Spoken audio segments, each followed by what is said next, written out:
छत्तीसगढ़ में जनादेश के बाद एक तरफ जहां कांग्रेस पार्टी लगातार हुए हार को लेकर समीक्षा में बैठी हुई है, तो वहीं दूसरी ओर उनके ही पार्टी के जो नेता है वो लगातार पार्टी के खिलाफ बयान दे रहे हैं।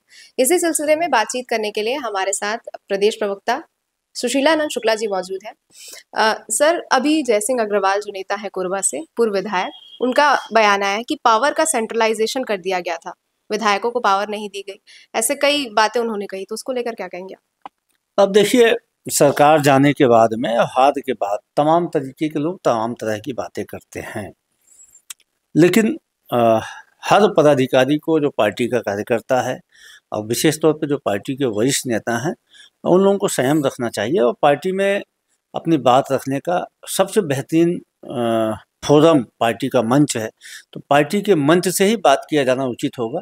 पार्टी फोरम के बाहर यदि कोई भी नेता बात करता है तो निश्चित तौर पे वो पार्टी के अनुशासन के दायरे में आता है और इसलिए हम सभी से आग्रह करेंगे कि पार्टी फोरम के बाहर किसी भी प्रकार की कोई टिप्पणी न करें। आपको कोई भी दिक्कत है, परेशानी है, पार्टी फोरम पे बात है। जो बृहस्पत सिंह है, उन्होंने भी ये बयान दिया है कि कुमारी शैलजा ने डैमेज कंट्रोल का काम नहीं किया यहाँ पर छत्तीसगढ़ में। उसको लेकर आपका क्या मत है? देखिए, मैं फिर वही बात बोल रहा हूँ कि चुनाव हारने के बाद में लोग अपने अपने तरीके से आरोप प्रत्यारोप करते हैं, लेकिन वरिष्ठ नेताओं को इस बात का संयम रखना चाहिए कि पार्टी फोरम के बाहर विशेष तौर पर वरिष्ठ नेताओं के बारे में कोई भी टिप्पणी अनुशासनहीनता के दायरे में आती है। पार्टी ने श्री बृहस्पति सिंह को तो कारण बताओ नोटिस भी जारी किया है।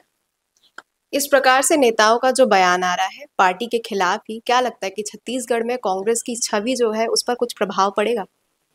देखिए, कुछ लोगों के अपने राय होते हैं। कांग्रेस पार्टी बहुत जीवट पार्टी है। हमने तो 3-15 साल तक विपक्ष में रह के देखा है, संघर्ष किया है, तो इससे कोई फर्क नहीं पड़ता कि पार्टी चुनाव हार गई है, कुछ लोग क्या बयानबाजी कर रहे हैं।